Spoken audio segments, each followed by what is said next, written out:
Dorothy Taylor had learned to smile through humiliation, but tonight would be the last time she ever had to. The Grand Belmore Hotel ballroom glittered with crystal chandeliers and the laughter of people who measured their worth in investment portfolios and vacation homes. Dorothy stood near the champagne fountain, watching her husband Dean Brando command the room like he owned it. In a way, he believed he did. He believed he owned everything he touched, including her. "Dean, darling, you must introduce me to your lovely wife," a woman in a silver gown cooed, her eyes scanning Dorothy's simple black coat with barely concealed disdain. Dean turned, his smile faltering for just a moment before he recovered. "My wife. Dorothy's just here for the free champagne." The nearby guests laughed, that polite laughter that cuts deeper than insults. "She doesn't really understand business events. I keep telling her to stay home, but she insists on tagging along." Dorothy's fingers tightened around her glass. She remembered another ballroom years ago when Dean had whispered in her ear during their wedding reception. The memory was so vivid it hurt. His young face full of genuine love, his voice trembling with emotion as he said, "I promise to see you, always. Not your money, not your status, just you. Forever." Forever had lasted exactly 7 years before it started dying. 3 more years had passed since then, and Dorothy had watched the death happen in slow motion, unable to stop it. "Dorothy contributes nothing to my success," Dean continued, his voice carrying across the marble floors. He had positioned himself near a group of investors, men in expensive suits who nodded along with his every word. "Everything you see, gentlemen, I built from nothing. My first startup, my expansion into real estate, my tech investments. All me. Some of us are born to build empires, others are just along for the ride." His mistress Amber laughed at his elbow. She was 26, blonde and wearing a dress that cost more than most people's monthly rent. She touched Dean's arm with the familiarity of someone who had earned the right, and Dean didn't pull away. He never pulled away from Amber. Not at restaurants, not at business dinners, not even here. At a charity gala where his wife stood 15 feet away, Dorothy's hand moved to the zipper of her coat. Beneath the simple black fabric, she wore a dress of midnight blue silk, and around her neck, resting against her collarbone, was the celestial star. She had worn the coat to hide it, not from shame, but from habit. For 10 years of marriage, she had hidden so much of herself. She had made herself smaller, quieter, less, because Dean had seemed to need that from her. She had watched him transform from the man who loved her in their tiny apartment to the man who needed her to be nothing so he could feel like everything. Tonight, that ended. "Mr. Brando," one of the investors said, raising his glass, "to your continued success. It's rare to see someone build an empire so quickly. 5 years ago you had one small business. Now you're operating in 6 states. Dean preened under the praise. "Hard work, gentlemen, vision, and knowing when to cut dead weight." His eyes flickered to Dorothy for just a second, making sure everyone understood his meaning. The room had gone quiet around them. People sensed something happening, that electric tension that precedes either disaster or revelation. Dorothy felt 200 pairs of eyes drift toward her as she reached for her coat zipper. "Dean," she said quietly. Her voice shouldn't have carried, but in the sudden silence it did.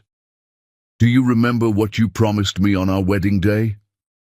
Dean turned, irritation flashing across his face. "Dorothy, not now. Go powder your nose or something." "You promised you would always see me," Dorothy continued. Her fingers found the zipper. "You promised that you would love me when we had nothing, and you would love me if we had everything." "We did have nothing," Dean snapped, "and I built everything, while you did what exactly? Sat at home, arranged flowers, went to yoga." Dorothy pulled the zipper down. The coat fell open. The celestial star caught the chandelier light and transformed it into something otherworldly. Diamonds cascaded in a complex web of platinum and starlight, each stone catching and refracting light until Dorothy seemed to be wearing captured galaxies.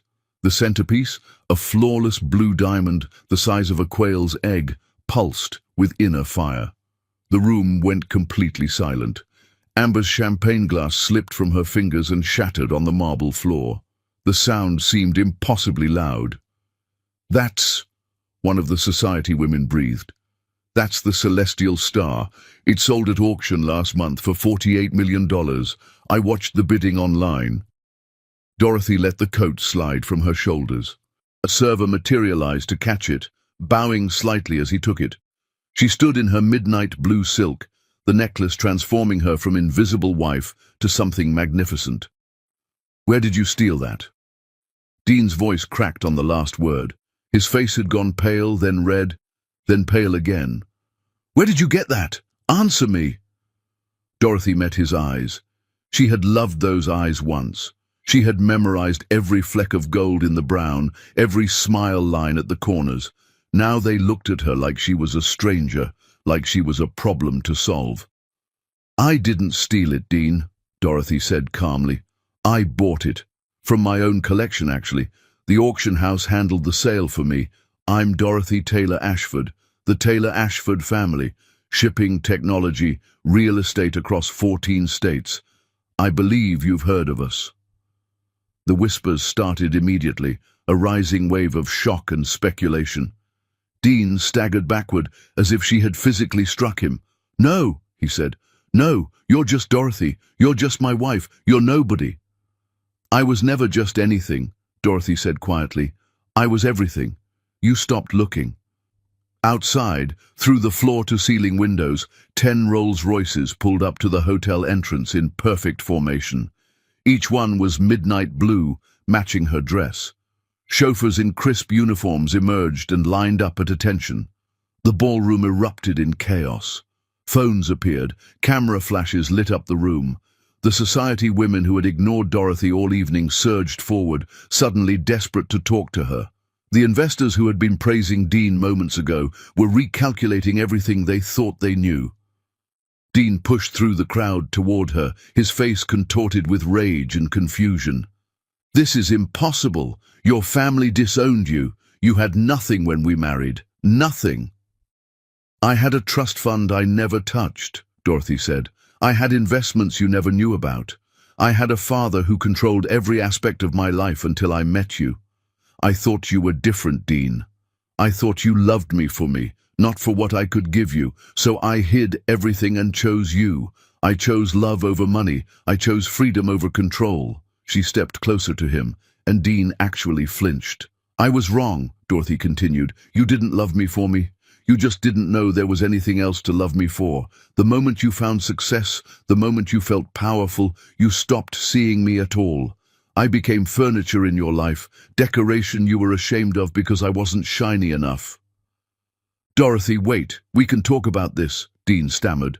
"I didn't know. How could I know? You should have told me." "Why?" Dorothy asked. "So you could treat me like a bank account instead of a housewife? Either way, I stopped being a person to you years ago." She turned toward the exit. The crowd parted for her like the Red Sea. Flashbulbs popped. Someone was crying. Amber stood frozen, her face a mask of calculation, as she realized the man she had hitched herself to was revealed as nothing more than a facade. "Who are you?" Dean shouted after her, his voice breaking. The question echoed through the marble halls. Dorothy paused at the door. She looked back at her husband, at the man she had loved with everything she had, at the stranger wearing his face. "I'm the woman you stopped seeing 3 years ago," she said. "Goodbye, Dean." She walked out into the cool night air. The chauffeurs bowed as she approached. The door of the lead Rolls-Royce opened for her. She slid into the leather interior, and the door closed with a soft, final click. Through the tinted window, she could see Dean stumble out onto the hotel steps.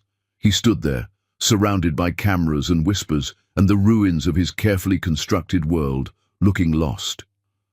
Dorothy didn't look back as the car pulled away. Behind her, the Grand Belmore Hotel blazed with light and scandal. Ahead of her, the road stretched dark and empty and full of possibility. For the first time in 3 years, Dorothy Taylor Ashford could breathe. Chapter 2. The truth of who she was. The penthouse had never felt like home, but tonight it felt like a museum of lies. Dorothy walked through rooms filled with expensive furniture Dean had chosen, art Dean had purchased, a life Dean had designed without asking her opinion once. She moved through the silence like a ghost, visiting her own haunted past, remembering the woman who had lived here and pretended to be happy. Her phone buzzed continuously. Text messages flooded in from people who hadn't spoken to her in years. Society women who had ignored her at every event suddenly wanted lunch dates. Business contacts she didn't know she had were offering partnerships. The news had spread fast. Dorothy Taylor, the invisible wife, was actually Dorothy Taylor Ashford, the invisible heiress. She turned off her phone and walked to the bedroom. From the back of her closet, behind clothes Dean had criticized for being too simple, she pulled out a box she hadn't opened in years. Inside were photographs. Real photographs, not the posed portraits that decorated the penthouse walls. These were printed images from when printing pictures still mattered, from when every photo meant something because film was limited and precious. The top photo showed two college students sitting on a brick wall outside the library. Dorothy was 22, wearing jeans and a sweater that had cost $15. Dean was 23, his hair longer than he wore it now, his smile genuine and unguarded. They were eating pizza from a box balanced between them, and they were laughing. She remembered that day with painful clarity. They had just taken their final exams. Dean had been stressed about his business degree, worried he wasn't smart enough, worried he would never amount to anything. Dorothy had dragged him outside, bought him pizza with her tutoring money, and told him he was going to change the world. "You see things differently than everyone else," she had said. "You see solutions where other people see problems. That's worth more than any grade." Dean had kissed her then, tasting like cheap pizza and hope. "Marry me," he had said suddenly. "We're broke," Dorothy had laughed. "So what? We'll be broke together. We'll eat pizza and be happy. I don't need money, Dorothy. I just need you." She had said yes that night. They got married at the courthouse with two friends as witnesses. Dorothy wore a white dress from a thrift store. Dean wore his only suit. They were deliriously happy. Dorothy's father found out about the marriage through a society page gossip column. He had shown up at their tiny apartment, fury radiating from every pore. "You married this nobody?" he had shouted, looking at Dean like he was dirt. "You threw away your future for this." "I didn't throw anything away," Dorothy had said quietly. "I chose my own life." "Then you're no daughter of mine," her father had spat. "You want to play poor? Fine. You're cut off. No trust fund, no family money, no help. Let's see how long love lasts when you can't pay rent." He had left, slamming the door hard enough to rattle their cheap dishes. Dean had held Dorothy while she cried, promising her they would be fine, they would make it work. Love was enough. And it had been. For a while, it truly had been. Dorothy looked at the next photo. Their first apartment. One bedroom, a kitchen so small they could barely both fit in it, furniture from yard sales and hand-me-downs. They were standing in the doorway, Dean's arm around her waist, both of them grinning like they had won the lottery. She remembered coming home from her 2 tutoring jobs to find Dean asleep at the tiny kitchen table, his head on his laptop, surrounded by business plans and cold coffee. She would wake him gently, and he would smile at her like she was the only thing that mattered. "How was your day?" he would always ask. "Better now," she would always answer. They would make dinner together in their impossibly small kitchen, dancing to music from Dean's phone, eating pasta because it was cheap and filling. Dean would tell her about his business ideas, his voice full of passion and excitement, and Dorothy would believe every word because his belief was infectious. "I'm going to build something amazing," Dean would say. "And when I do, the first thing I'm buying you is that house you drew, remember? The one with the big windows and the garden?" Dorothy had sketched it on a napkin once, her dream home.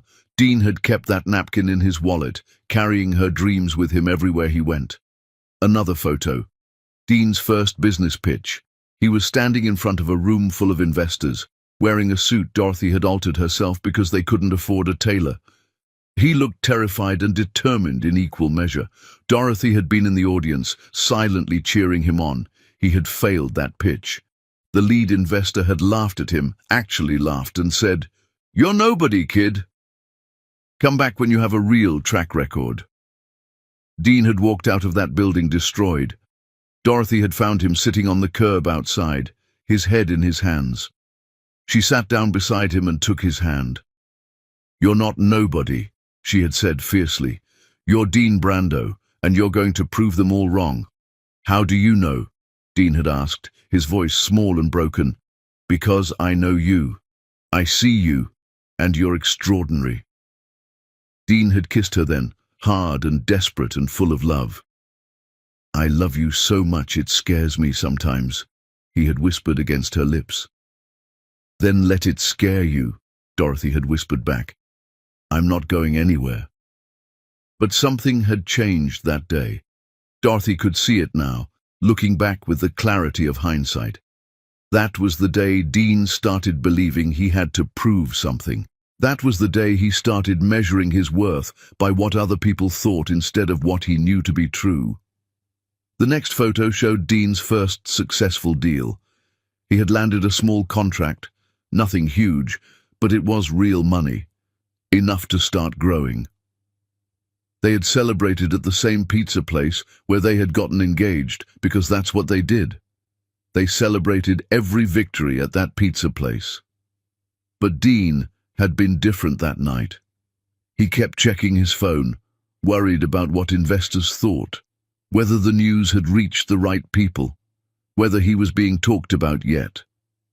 "Dean, we're celebrating," Dorothy had said gently. "Put the phone away." I know," he had said, putting it down, but he picked it up again 5 minutes later. More photos, Dean's second deal, his third, his expansion into a second city. With each success, something in him shifted. He started talking differently, dressing differently, walking differently. He started talking about status and reputation and market position. Dorothy had told herself it was just the stress of growth. She had told herself that the man she married was still in there somewhere, just buried under ambition and pressure. She had been lying to herself. The photos showed it clearly. In the early pictures, Dean looked at Dorothy like she hung the moon. By the later pictures, he barely looked at her at all. His eyes were always on the next deal, the next opportunity, the next rung on the ladder he was climbing toward nothing. Their wedding anniversary dinner, the year everything changed. Dorothy had dressed up, made reservations at Dean's favorite restaurant, hoped for a night that felt like old times. Dean had shown up late, taken a phone call during appetizers, and left before dessert to handle a business emergency. "I'm sorry," he had said, kissing her forehead like she was a child. "You understand, right? This deal is important."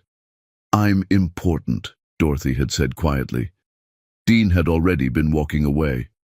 She wasn't sure he had heard her. The last photo in the box was from their 10th anniversary party. Dean had thrown a massive event at an expensive venue, inviting business contacts and investors and society people Dorothy didn't know. He had given a speech thanking everyone for helping him build his empire. He hadn't mentioned Dorothy once, not once. She was in the background of the photo, standing alone by the window, watching her husband shine for strangers. She looked lost. She looked like a ghost. That was the night Dorothy had gone home and opened her laptop. She had accessed accounts she hadn't touched since college, trust funds she had locked away, investments her mother had left her before she died. She had remembered who she was before she became Dean's wife, and she had started protecting him. Anonymously, carefully, she had invested in his business through shell companies. She had arranged partnerships through intermediaries. She had opened doors while letting him believe he was kicking them down himself, because she had loved him, because she had believed the real Dean was still in there somewhere, because she had been a fool. Dorothy closed the box of photographs and carried it to the living room. She sat on the expensive couch Dean had chosen and allowed herself to cry. Not for Dean. Not anymore. She cried for herself, for the woman in those early photos who had believed love was enough, who had given up everything to choose her own happiness and had ended up with nothing. Her phone, still silenced, lit up with a new message. Against her better judgment, Dorothy checked it. It was from Dean. "Please come home. We need to talk." "I didn't know. How could I have known? Please." Dorothy stared at the message. Home. He still called the penthouse home, like it was a place they shared, like they were still a team. He didn't understand that home had stopped existing years ago. She typed back, "My lawyer will contact you tomorrow." Another message came through immediately. "Dorothy, please. Don't do this. I love you." She almost threw the phone. Instead, she took a screenshot of the message and sent it to her lawyer with a note. "Document everything. I want a complete record." Because Dean didn't love her. He loved the idea of controlling her, of keeping her small so he could feel big. And now that he knew who she really was, he loved the idea of having access to her money and power. But he had never loved her, not the real her. He had loved the version of her that asked nothing and expected less. Dorothy picked up the box of photographs one last time. She looked at the young couple eating pizza and laughing, and she whispered, "I'm sorry I couldn't protect you better." Then she carried the box to the fireplace, turned on the gas flame, and fed the photographs to the fire, one by one. She watched Dean's smiling face curl and blacken. She watched their tiny apartment burn. She watched their dreams turn to ash. When the box was empty and the fire was full of ashes, Dorothy stood up. She walked to the window and looked out at the city lights. Somewhere out there, Dean was panicking. Somewhere out there, the society people were gossiping. Somewhere out there, her father was probably reading about her on the news and regretting every word he had said. Dorothy didn't care about any of it. She cared about one thing only. She was finally free. Her phone buzzed one more time, a number she didn't recognize. The message read, "I saw what happened tonight at the gala. I was the man sitting alone at table 17. I know you don't know me, but I know what you're going through. When you're ready to talk to someone who understands, call me. No pressure, no agenda, just someone who's been where you are. James Rothwell." Dorothy stared at the message. She didn't know a James Rothwell. She didn't know anyone at table 17, but something about the message felt genuine in a way nothing else had in years. She saved the number and turned off her phone. Tomorrow would bring lawyers and divorce papers and the systematic dismantling of everything she had built with Dean. Tonight, she just wanted to sit in the silence and remember how to be herself again. Outside, the city lights glittered like false promises. Inside, Dorothy sat in the darkness and felt, for the first time in years, like she might survive this after all. Chapter 3. The Fall from Grace. Dean Brando had never understood the concept of rock bottom until he was living in it. The apartment was small, smaller than the first place he had shared with Dorothy all those years ago, but without any of the charm or hope. It was a furnished rental in a neighborhood he would have sneered at last month, with thin walls and a kitchen that smelled like the previous tenant's cooking. He sat on the worn couch and stared at the stack of papers his lawyer had just delivered. Divorce papers, asset division requests, a restraining order preventing him from contacting Dorothy except through legal representation. How did this happen? He asked the empty room. But he knew. He had watched the video clips from the gala 100 times, watched himself mock his wife while she stood there taking it, watched her reveal who she really was, watched his entire world implode in real time. The internet had been merciless. The videos had gone viral. Everyone had an opinion about the arrogant husband who had humiliated his billionaire heiress wife. The comments were brutal. He really thought he was the prize. Imagine being that blind. She's better off without him. But worse than the internet's judgment was the silence from everyone who had called themselves his friends. His phone used to buzz constantly with lunch invitations, golf outings, networking opportunities. Now it sat silent on the coffee table, a dead weight of irrelevance. His business partners had called an emergency meeting yesterday. Dean had arrived expecting support, maybe even sympathy. Instead, he had walked into an ambush. "We need to talk about the company's direction," Marcus, his lead investor, had said without preamble. "We've done some digging, Dean. It's interesting. every major deal you've closed, every expansion that succeeded, every partnership that materialized, they all have one thing in common. Dean's stomach had dropped. What are you talking about? They all connect back to Taylor Ashford Holdings, Marcus had continued, sliding a folder across the table. Shell companies, anonymous investors, mysterious partnerships. It was all her, Dean. Your wife built your empire, and you never even knew it. The folder had contained proof, transaction records, corporate filings, investment documents. Dorothy's fingerprints were everywhere, carefully hidden but undeniable once you knew to look. She had been the ghost in his machine, the invisible hand guiding his success, and he had taken all the credit while treating her like she was worthless. So here's the situation, Marcus had said, his voice cold. We invested in Dean Brando, the self-made success story. Turns out that was fiction. The real power was always your wife, and from what we're seeing online, you've thoroughly burned that bridge. So why exactly should we keep funding you? Dean had stammered, tried to explain, tried to salvage something, but there was nothing to salvage. By the end of the meeting, Marcus and two other major investors had pulled out. Dean's business empire, the thing he had sacrificed his marriage to build, was collapsing faster than he could comprehend. He had called his lawyer in a panic. Sue her. She can't just destroy my business like this. There has to be something we can do. His lawyer had sighed. Mr. Brando, she hasn't done anything illegal. Your investors made their own choices. Your business partners are making their own decisions. Mrs. Taylor Ashford hasn't issued a single statement about you or your business. She's been completely silent. That was somehow worse. Dorothy wasn't even fighting him. She had simply removed herself from his life, and the house of cards he had built came tumbling down on its own. Dean's country club membership had been suspended pending review. His reservation at his favorite restaurant had been mysteriously lost. The society people who had hung on his every word now looked through him like he was invisible. He had become what he had always feared most, nobody. His bank account was dwindling fast, the penthouse he could no longer afford. The car lease was up for cancellation, the lifestyle he had built was vanishing like morning fog, and beneath it was just Dean, alone with the man he had become. A knock on the door startled him. He wasn't expecting anyone. Nobody knew where he was living except his lawyer and his younger brother.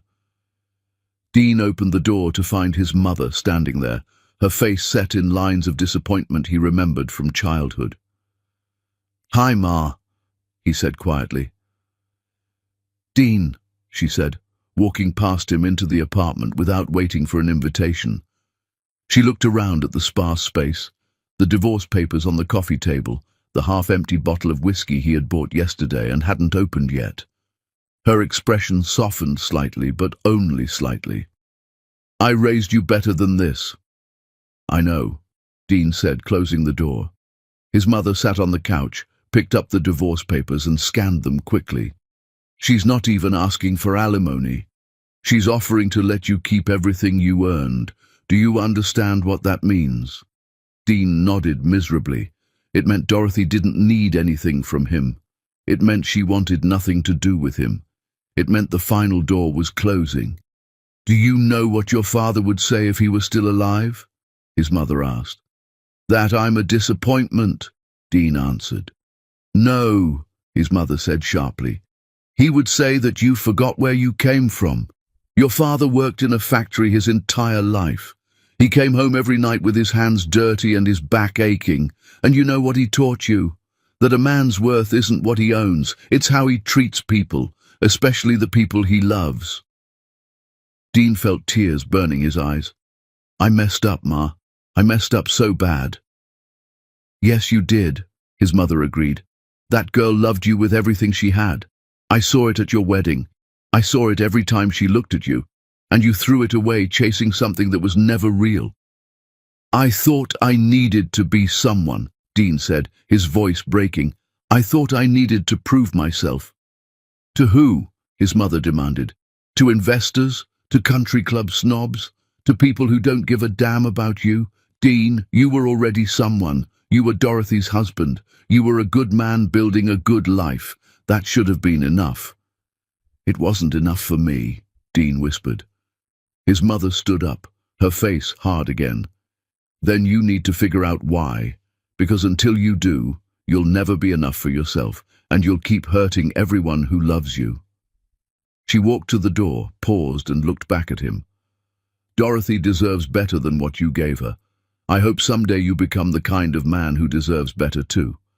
But that's on you now, not her. After she left, Dean sat in the silence of his cheap apartment and let himself feel the full weight of what he had lost. Not the money, or the status, or the business. Those things had never been real anyway. He had lost Dorothy. He had lost the only person who had ever loved him for who he actually was, and he had lost her by forgetting who he actually was. His phone buzzed. A text from his younger brother Carlos. I heard about Ma's visit. You need anything? Dean typed back. I need to figure out how I became this person. Carlos replied, then maybe it's time to start over. Like really start over. Remember who you were before you got rich. Dean looked around his apartment. He had no more investors, no more fancy dinners, no more people pretending to be his friends because he was useful. He was broke, disgraced, and alone. He was nobody. Maybe that was what he needed to be. The next morning, Dean stood outside a factory on the industrial side of town. It was the same factory where he had worked part-time during college, hauling boxes and operating machinery for minimum wage. He had sworn he would never go back to a place like this, that he was meant for bigger things. Now he walked through the doors and asked if they were hiring. The manager looked at him skeptically. Aren't you that guy from the news? The one whose billionaire wife left him? Dean's face burned. Yeah, that's me. Why would someone like you want to work here? Because I need to remember what real work feels like, Dean said honestly. I need to remember who I was before I became someone I'm not proud of. The manager studied him for a long moment, then shrugged. Night shift, warehouse work. It's hard, it's honest, and it pays by the hour. You think you can handle that? Yes, Dean said. I can handle that. He started that night. The work was exactly as hard as he remembered, maybe harder, because he had spent years in air-conditioned offices and soft chairs. His hands ached, his back screamed, his co-workers recognized him and whispered behind his back. But something shifted in Dean that first night. As he lifted boxes and moved inventory and felt his muscles remember what labor actually meant, he started to understand something he had forgotten. This work mattered. These people mattered. The man he used to be, before the desperation for status consumed him, had known that. During his lunch break, Dean sat on a loading dock and pulled out his phone. He scrolled through old photos until he found one from his wedding day. Dorothy was laughing at something, her face radiant with joy, her dress from a thrift store, but her happiness worth more than any designer label. And Dean, young and broke and full of genuine love, was looking at her like she was the only thing in the world that mattered. Who was that guy? Dean whispered to the photo. How do I find him again? A co-worker sat down next to him. Older guy, maybe 60, with the weathered hands of someone who had worked hard his entire life. Rough night? Rough life, Dean admitted. The co-worker nodded. I saw the videos. You really screwed up, huh? Completely, Dean said. You gonna try to win her back? Dean thought about it. He thought about Dorothy's face at the gala, the way she had looked at him with such calm, final disappointment. He thought about the divorce papers sitting on his coffee table. He thought about everything he had destroyed. No, he said finally. I think I need to figure out how to win myself back first. The co-worker smiled. Smart man. That's the only person worth fighting for anyway.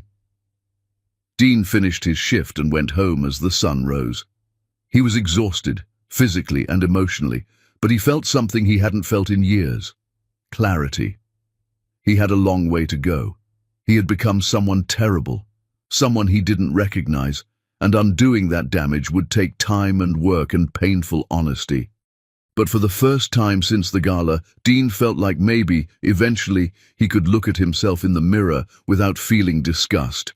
Not for Dorothy, not to win her back, but because he owed it to himself to become someone worth respecting. He pulled out his phone and searched for therapists who offered sliding scale fees. He found one who had evening appointments that would fit around his factory schedule. He booked the first session and sent the confirmation to Carlos with a simple message: "Starting over." Carlos replied immediately, "Proud of you, man. One step at a time." Dean put the phone down and looked at the divorce papers still sitting on his coffee table. He picked them up, read through them one more time, and then did something he should have done weeks ago. He signed them. Not because he wanted the divorce, but because Dorothy deserved to be free of him. She deserved to move forward without the weight of his failures dragging her down, and he deserved to rebuild himself without using her as a crutch or an excuse. He put the signed papers in an envelope, addressed it to her lawyer, and walked to the post office as the city woke up around him. When he dropped the envelope in the mailbox, it felt like closing a door on the worst version of himself. Now he just had to figure out who was on the other side. Chapter 4. The Coffee Shop. 3 months of silence can feel like an eternity or a heartbeat, depending on what you're healing from. Dorothy had spent those months in a space between grief and liberation. She had signed the divorce papers without hesitation, divided assets with clinical precision, and dismantled a marriage as methodically as one might disassemble furniture. But dismantling a marriage wasn't the same as healing from one, and the empty spaces in her life echoed louder than she had expected. She woke up in her new apartment, smaller than the penthouse but entirely hers, filled with things she had chosen, decorated in colors she actually liked. No more white and grey minimalism that Dean had insisted was sophisticated. Her bedroom was painted deep blue, her living room had bookshelves overflowing with novels, her kitchen had mismatched mugs she had collected from thrift stores, each one making her smile. It was perfect, it was hers, and she was lonely. Her phone buzzed, a text from her lawyer: "Divorce finalized. It's done, Dorothy. You're officially free." Free. The word should have felt victorious. Instead, it felt hollow. Dorothy sat on her couch and allowed herself to acknowledge what she had been avoiding. She missed being married. Not to Dean, not anymore, but she missed the idea of partnership. She missed having someone to come home to, someone to share small moments with, someone who cared about her day. She missed being loved, even though she had never really had it. Her phone buzzed again. The number she had saved months ago, the one that had sent her that message the night of the gala. James Rothwell. He had texted her 3 times since that night, always brief, always respectful, never pushing. The first text had come a week after the gala. "Hope you're doing okay." No need to respond, just wanted you to know someone's thinking of you. The second came a month later. "Saw an article about your foundation announcement. Beautiful work. You're building something meaningful." The third was today. "Coffee, no pressure, no agenda, just thought you might want to talk to someone who's been where you are. The Blue Door Cafe on Marshall Street. I'll be there at 10 tomorrow. If you come, great. If not, no hard feelings. James." Dorothy stared at the message. She didn't know this man. She didn't know what he wanted. But something about his messages felt genuine, patient, respectful. And she was so tired of being alone with her thoughts. She typed back, "I'll be there." The Blue Door Cafe was a small place tucked between a bookstore and a flower shop, the kind of neighborhood spot that survived on regulars and locals rather than Instagram tourists. Dorothy arrived at 10 exactly, nervous in a way she hadn't felt in years. James Rothwell sat at a corner table by the window. He was older than she expected, maybe late 50s, with silver hair and kind eyes that crinkled at the corners. He wore jeans and a simple sweater, nothing flashy, nothing designed to impress. When he saw her, he stood up and smiled, and the smile reached his eyes. "Dorothy," he said, extending his hand. "Thank you for coming. I know it was a gamble meeting a stranger." "A calculated gamble," Dorothy said, shaking his hand. His grip was warm and firm, not trying to prove anything. "I looked you up. You own the Rothwell hotel chain. Impressive. I've been lucky, James said, gesturing to the seat across from him. And I've made enough mistakes to fill several lifetimes. Coffee? They make an excellent cappuccino here. They ordered coffee, and for the first few minutes, made small talk about the cafe, the neighborhood, the weather. Then James set down his cup and looked at her directly. I should probably explain why I texted you, he said. I was at the gala that night. Table 17, like I said. I saw what your husband did. I saw you walk out with more grace than most people could manage, and I recognized something in your face. What did you recognize? Dorothy asked quietly. The look of someone who just realized they've been living a lie, James said. I had that same look once. My wife, my ex-wife now, she was the one who called me out on it. We were at a business dinner, much like your gala. I was holding court, talking about my success, my vision, my accomplishments, and she just stood up in the middle of my speech and left. Dorothy leaned forward. What did you do? I followed her, furious, James said.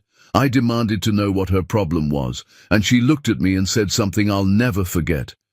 Your problem isn't that you forgot about me.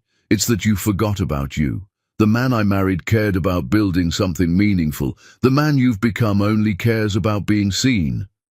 She filed for divorce the next week. Did you fight it? Dorothy asked. I tried, James admitted. I was angry, defensive, convinced she was wrong. I spent 6 months fighting the divorce, trying to prove she was the problem, not me. And then one night I was alone in my penthouse, surrounded by expensive things I didn't care about, and I realized she was right. I had become someone I didn't recognize, someone I didn't even like. What did you do? I signed the papers, James said. I went to therapy. I took a year off from work and traveled, not to luxury resorts, but to small towns and villages where nobody knew my name. I volunteered. I helped build houses. I taught English to kids in a small school in Costa Rica. I remembered what it felt like to be human instead of a brand. Dorothy felt tears prickling her eyes. Did you ever talk to your ex-wife again? Yes, James said. Years later. She had remarried by then, had a child, looked genuinely happy. I thanked her for having the courage to leave me. She said something I think about all the time. I didn't leave you to hurt you. I left you so you could find yourself again. And I left me so I could remember what love actually feels like. A tear escaped down Dorothy's cheek. She wiped it away quickly, but James saw. Sorry, she said. I thought I was done crying about this. Grief doesn't work on a schedule, James said gently. It shows up when it needs to. There's no shame in that. They sat in comfortable silence for a moment. Then Dorothy said, Why did you reach out to me? What do you want? Honestly, James said, I don't want anything. I saw someone going through something I went through, and I thought maybe it would help to know you're not alone. That there's life on the other side of this. That you can rebuild and be happy and become someone you're proud of again. Are you happy? Dorothy asked. James considered. Most days, yes. I'm happier than I was when I was married and miserable. I'm building things that matter now. Hotels that employ local communities, that support small businesses, that create opportunities instead of just profit. I have friends who actually know me, not just the resume version. I sleep well at night. That's worth more than any amount of money. Dorothy smiled for the first time since entering the cafe. That does sound nice. It is, James said, and I believe you'll find your version of it. You're already starting. I read about your foundation, the work you're doing to help women rebuild their lives. That's not the work of someone broken. That's the work of someone finding purpose. They talked for another hour, the conversation flowing easily from topic to topic. James told her about his hotels, his travels, his daughter from a previous relationship who was now a marine biologist studying coral reefs. Dorothy told him about her childhood, her father's controlling nature, her choice to hide her identity when she married Dean. Do you regret it? James asked. Hiding who you were? I regret that it didn't matter, Dorothy said. I thought if he loved me for me, without the money complicating things, it would be pure, real. But love doesn't work like that. Real love sees all of you and values all of you. I was testing him without telling him it was a test, and that wasn't fair to either of us. That's very self-aware, James observed. 3 months of therapy will do that, Dorothy said wryly. My therapist says I have a pattern of making myself smaller to make other people comfortable. We're working on it, James laughed. Good. The world has enough people taking up too much space. We need more people taking up the space they actually deserve. They exchanged phone numbers before leaving, and James walked her to her car. Can I ask you something? Dorothy said before getting in. Of course. Why aren't you married now? If you figured everything out and became this better person, why are you alone? James smiled. Who says I'm alone? I have friends, family, a life I love. I'm not married because I haven't met anyone who makes me want to be, and I'm okay with that. I'd rather be happy alone than miserable with the wrong person. But if the right person comes along, someone who sees me and lets me see them, I'd be open to it. I'm just not searching desperately for it. Dorothy nodded. She understood that. Thank you for today. I didn't realize how much I needed this. Anytime, James said. Really, call me if you need a friend. No expectations, no hidden agenda, just friendship. Dorothy drove home feeling lighter than she had in months. She had made a real friend who understood what she was going through because he had lived it. Someone who had survived the same kind of loss and come out the other side whole. When she got home, she found a letter in her mailbox. Her lawyer had forwarded it from Dean. She almost threw it away unopened, but curiosity got the better of her. Inside was a single piece of paper with Dean's handwriting. Dorothy, I signed the divorce papers. I'm not writing to ask for anything or to try to change your mind. I'm writing because I owe you an apology that isn't about me. I'm sorry I stopped seeing you. I'm sorry I made you feel small to make myself feel big. I'm sorry I took everything you gave me and treated it like it meant nothing. You deserved better than what I gave you. I'm working on becoming the kind of person who would deserve you, not to win you back, but because I can't live with who I became. I hope you find everything you're looking for.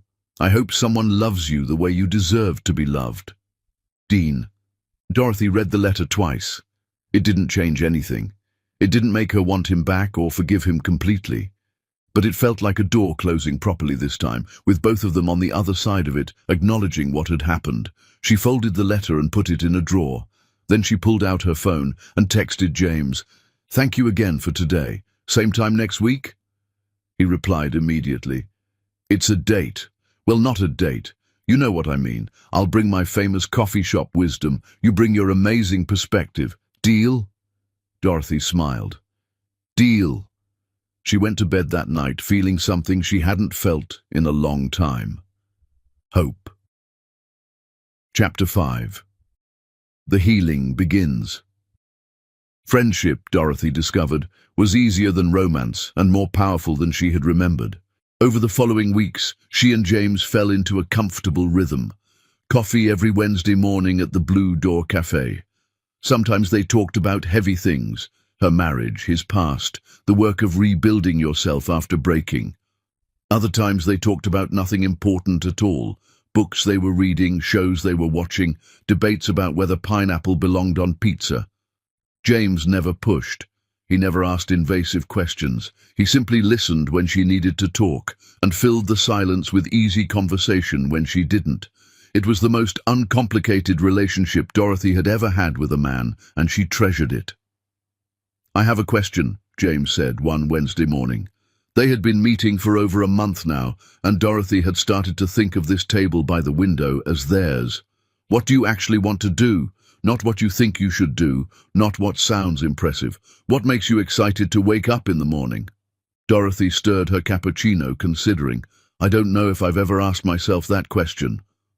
Then maybe it's time to start, James said gently. That conversation stayed with Dorothy all week. What did she want?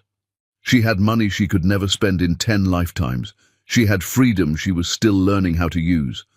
But what did she actually want to build with all that freedom and resources? The answer came to her on a Saturday afternoon. She was walking past a community center when she saw a flyer. Support Group for Women Leaving Difficult Relationships. On impulse, she went inside. The meeting was in a small room with mismatched chairs arranged in a circle. 12 women sat there, ranging in age from early 20s to late 60s. Some looked shell-shocked, others looked determined. All of them looked tired. "We have a visitor," the group leader said kindly. "Would you like to introduce yourself?" "I'm Dorothy," she said, taking an empty seat. "I recently left my marriage. I thought maybe I could help or learn or just listen." What she heard in that room broke her heart and rebuilt it at the same time. Women who had been made to feel worthless, women who had given up careers, dreams, identities to make their partners happy, women who were brilliant and strong and had forgotten they were either of those things. One woman, maybe 30 years old with tired eyes, said, "I have a degree in engineering, but my husband convinced me I wasn't smart enough to work in the field. I've been a stay-at-home mom for 8 years. Now I'm leaving, and I don't even know who I am anymore." Dorothy felt that in her bones. "You're still an engineer," she said quietly. "Your degree didn't expire. Your intelligence didn't vanish. You just forgot how to see it." The woman looked at her with something like hope. "How do you remember?" "One day at a time," Dorothy said, "and with people who remind you until you can remind yourself." After the meeting, the woman approached her. "I'm Rachel. Thank you for what you said. It helped more than you know." "Can I ask you something?" Dorothy said. "If you could have anything to help you restart your career, what would it be?" Rachel laughed bitterly. "Money for childcare, so I could go back to school for my master's degree. Confidence that I'm not too old or too out of practice. Someone who believes in me. Take your pick. They're all impossible." "What if they weren't?" Dorothy asked. That night, Dorothy called James. "I need your help with something. Can we meet tomorrow?" They met at the cafe on Sunday morning, and Dorothy told him everything. About the support group, about Rachel, about the dozen women in that room who needed resources and encouragement, and someone to believe in them. "I want to build something," Dorothy said. "Not a charity that throws money at problems, a real program. Education funding, career counseling, childcare support, mental health resources, job placement, a complete system to help women rebuild their lives from scratch."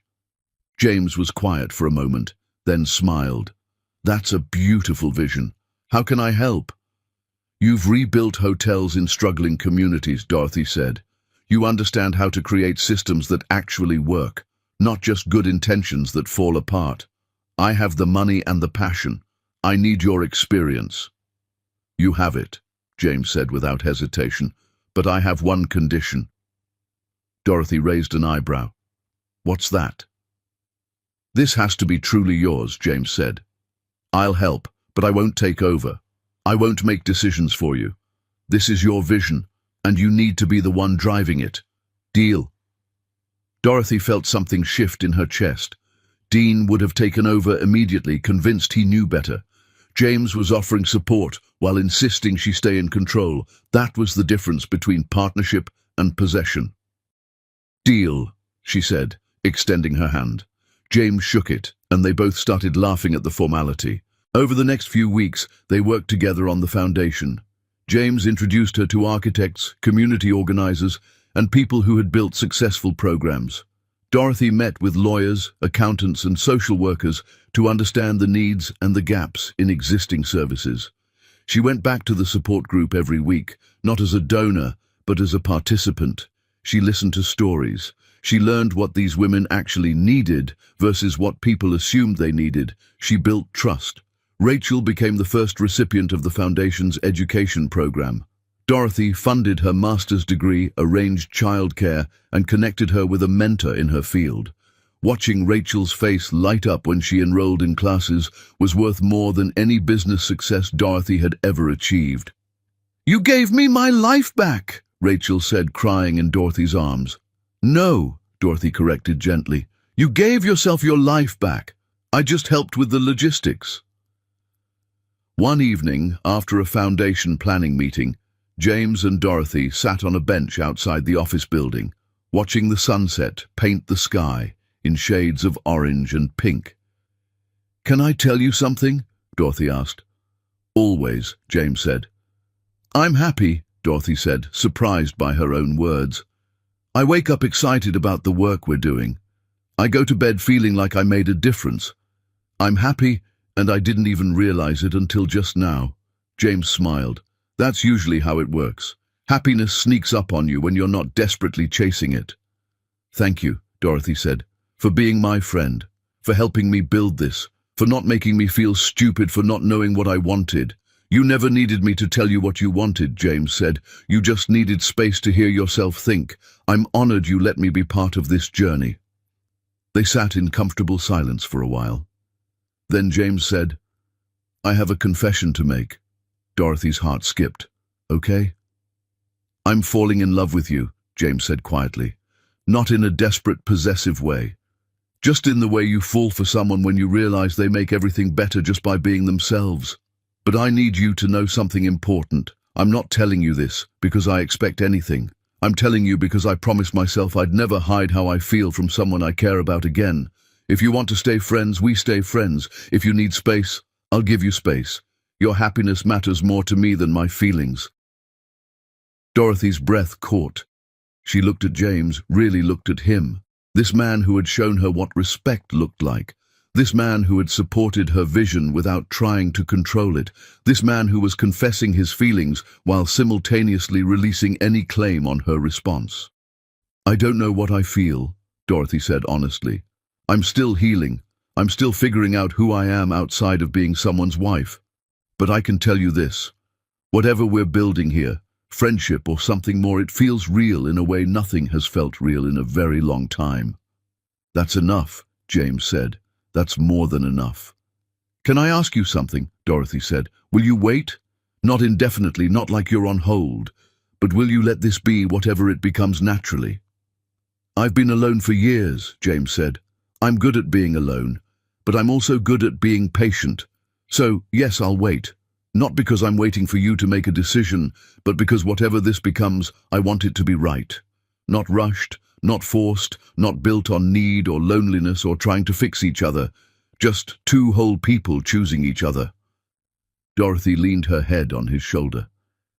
"How did you get so wise?" "Therapy and failure," James said, making her laugh. "Lots of both." They sat there as the sun set completely and the streetlights flickered on. Dorothy felt safe in a way she had never felt with Dean.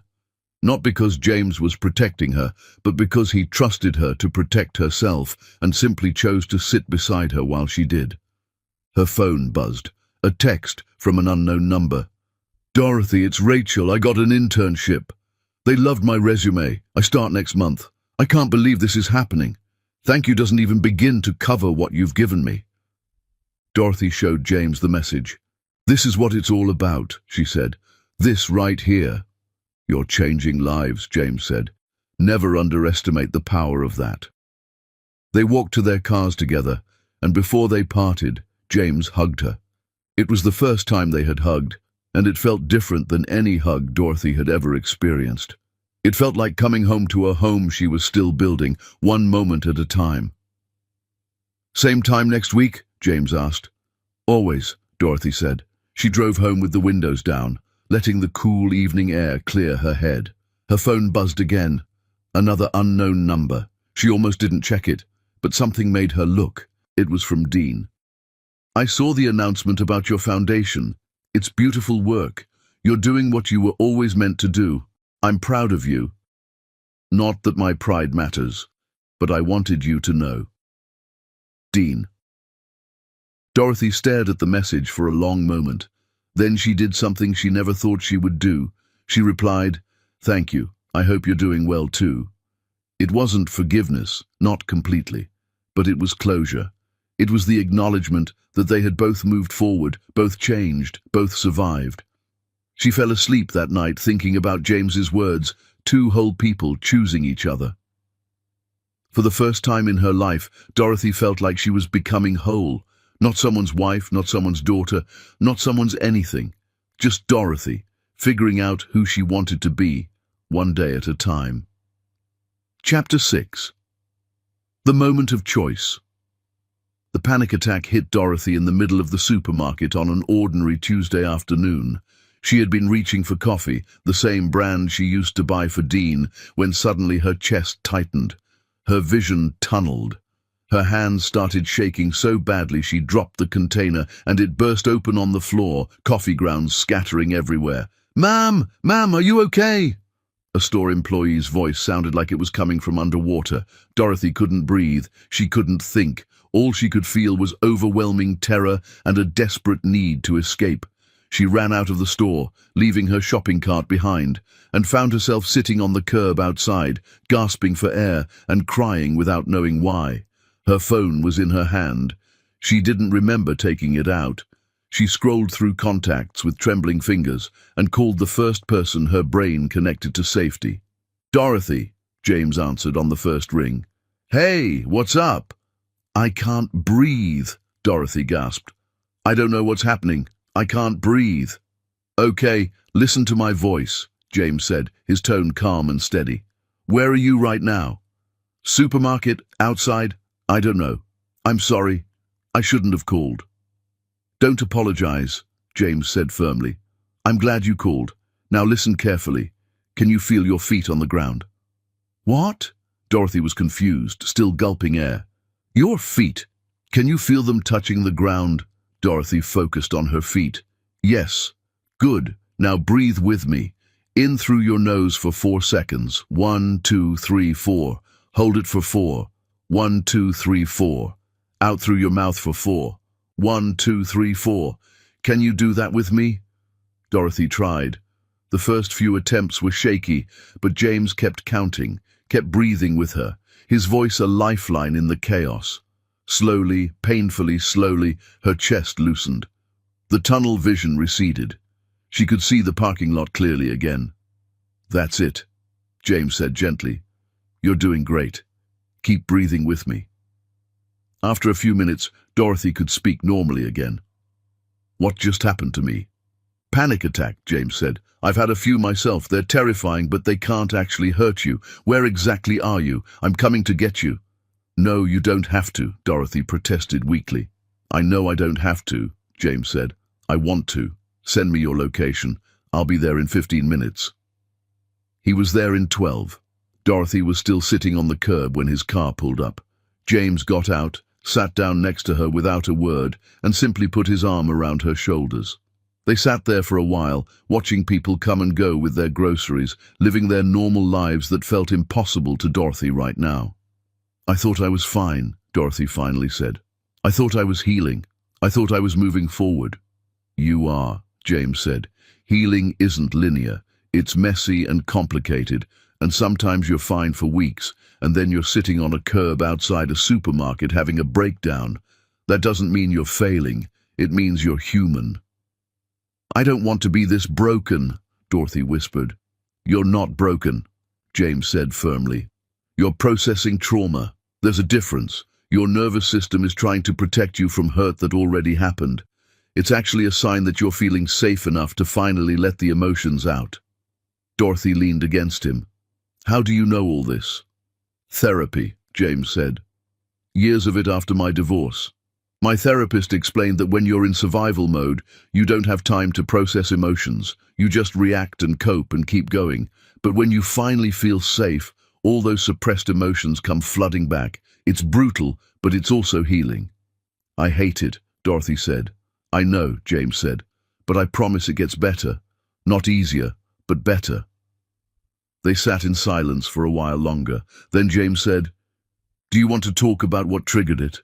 Dorothy told him about the coffee, about how seeing it had suddenly made her remember all the mornings she had made Dean's coffee exactly how he liked it, while he barely acknowledged her presence. How she had been such a small part of his morning routine, and he had been the entire center of hers.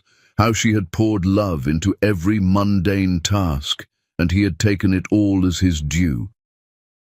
"I thought I was over it," Dorothy said. "I thought I had processed this." "Maybe there are layers," James suggested. "Maybe you processed the big hurt, and now you're getting to the smaller ones. The death by 1,000 cuts kind of hurt." Dorothy nodded. That made sense. I'm tired of crying about him. I'm tired of letting him take up space in my head. Then maybe it's time to take a real break, James said. Not from your foundation work, not from your life, but from the pace you've been keeping. When's the last time you did nothing? Dorothy couldn't remember. Since leaving Dean, she had thrown herself into building the foundation, attending therapy, helping Rachel and the other women, meeting with James for coffee and planning sessions. She had been running at full speed, too afraid to stop because stopping meant feeling. I have a suggestion, James said. Take a month, real time off, no foundation work, no meetings, no obligations, just time to exist and heal and figure out what you want. I can't just disappear, Dorothy protested. Why not? James asked. The foundation will still be there, Rachel will still be there, I'll still be there, but you need to be there for yourself first. You can't pour from an empty cup, Dorothy, and right now you're running on empty. Where would I even go? I have a cabin, James said. Up in the mountains. It's small, simple, completely off the grid. No internet, no cell service, just you and nature and silence. I go there when I need to reset. You're welcome to use it. Dorothy felt panic rising again. Completely alone. Not if you don't want to be, James said. You could bring a friend, or I could check on you once a week, bring supplies, make sure you're okay. Whatever you need to feel safe, but still get the space to heal. Dorothy thought about it. The idea of being alone terrified her, but the idea of continuing at this pace terrified her more.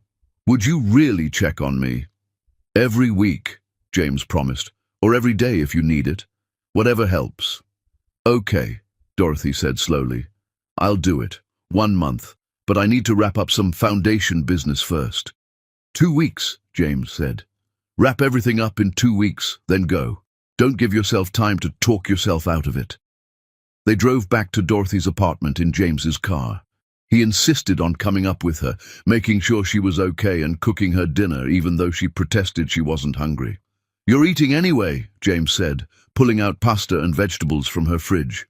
Panic attacks burn through a lot of energy. Your body needs fuel. While he cooked, Dorothy sat at her kitchen counter and watched this man move through her space with easy familiarity. He wasn't trying to fix her or save her. He was just being present, offering support without smothering her, giving help without making her feel helpless. James, she said suddenly. He was stirring pasta sauce, his back to her. Why are you so good at this? He turned, surprised. At what? At knowing what I need, at being there without being overwhelming, at helping without making me feel weak. James set down the spoon and came to sit across from her at the counter. Because someone did it for me once. After my divorce, I fell apart, completely fell apart, and I had a friend, Sarah, who just showed up. She brought groceries. She dragged me to therapy. She sat with me while I cried. She never tried to fix me. She just kept showing up until I could fix myself. When she died 2 years ago, I promised myself I would be that person for someone else if I ever got the chance. So this isn't about you owing me anything. This is about me paying forward the kindness I received. Dorothy felt tears welling up again, but they were different this time. Not tears of pain, but of gratitude. Sarah sounds like she was an amazing person. She was, James said, smiling. She would have loved you. She had the same kind of quiet strength you have, the kind that looks soft until you realize it's made of steel. They ate dinner together, talking about nothing important. James told her about the cabin, about the hiking trails nearby, about the lake where you could see stars so clearly it felt like you could reach out and touch them. He told her about the silence there, how it was scary at first but eventually became peaceful. Promise me something, James said as he was leaving that night. What? If you're up there and you're struggling, you'll call me. Even if there's no cell service at the cabin, drive to the nearest town and call. Don't suffer alone. I promise, Dorothy said. She hugged him, holding on a little longer than usual. Thank you for today, for coming when I called, for not making me feel crazy. You're not crazy, James said. You're healing. There's a world of difference. After he left, Dorothy sat in her apartment and thought about the month ahead. Part of her was terrified. Part of her was relieved. All of her was exhausted. She called her therapist and scheduled an emergency session for the next day. She called the foundation office and told them she would be unreachable for a month. She called Rachel, who was supportive and encouraging. "You've given so much to all of us," Rachel said. "It's time to give to yourself." The next 2 weeks passed in a blur of preparation. Dorothy wrapped up foundation business, delegated responsibilities, ensured everything would run smoothly in her absence. She packed for the cabin simple clothes and books and a journal her therapist had recommended. On her last therapy session before leaving, her therapist said something that stayed with her. "You've spent your whole life being what other people needed. Your father needed you to be obedient. Dean needed you to be small. The foundation women need you to be strong. Maybe it's time to figure out what Dorothy needs Dorothy to be." The night before she left, James came over with supplies for the cabin. He drew her a map, showed her where everything was, gave her emergency numbers for the ranger station and the nearest town clinic. "Are you scared?" he asked. "Terrified," Dorothy admitted.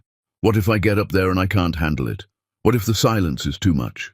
"Then you come back," James said simply. "This isn't prison, Dorothy. It's a choice. You can leave any time. But I think you're stronger than you believe you are.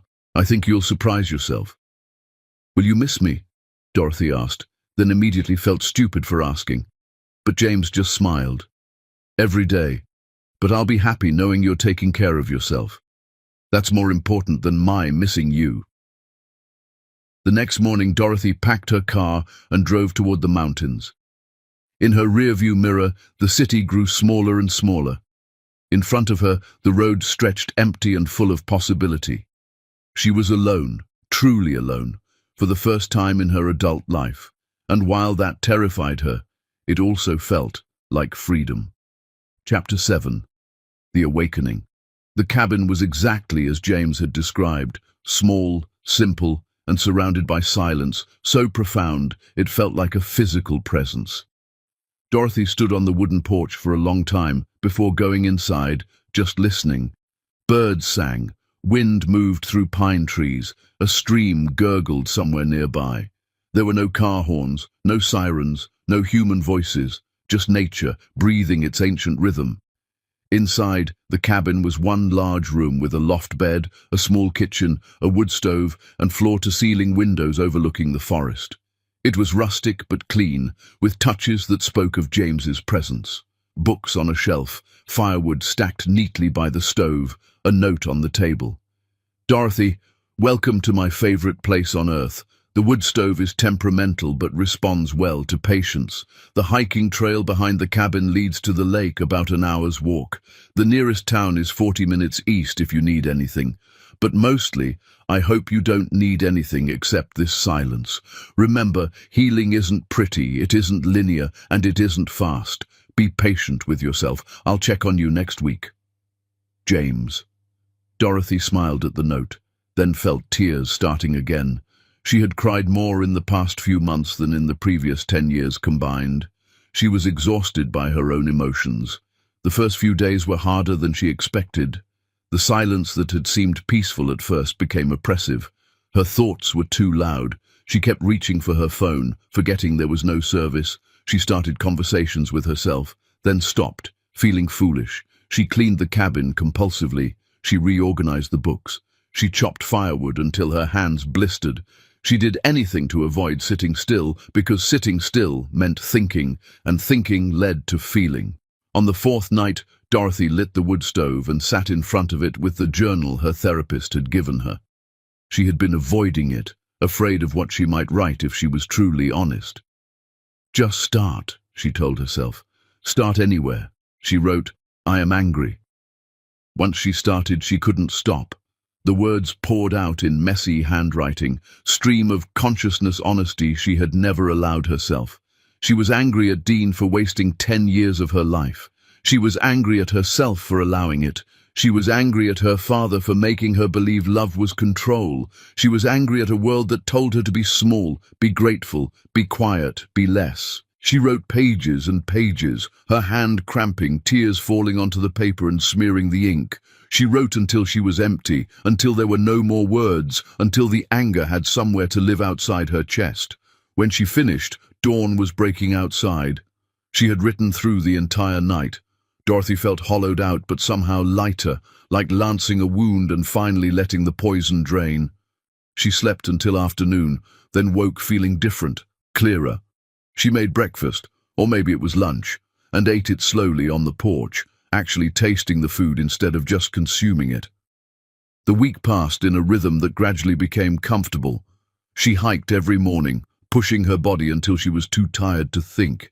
She spent afternoons reading or just sitting on the porch, watching the forest. She journaled every evening, peeling back layers of herself she had buried for so long. She wrote about her mother, who had died when Dorothy was 16, how she had been gentle and kind, everything Dorothy's father wasn't, how she had tried to protect Dorothy from his controlling nature but hadn't lived long enough to finish the job.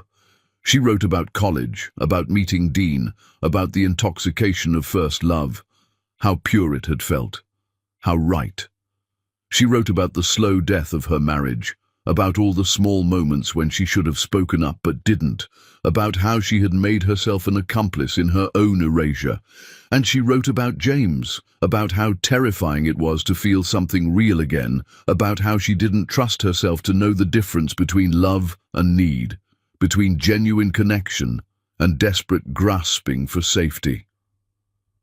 On the 7th day, she heard a car approaching. James appeared with bags of groceries and that familiar easy smile. "You're still here," he said.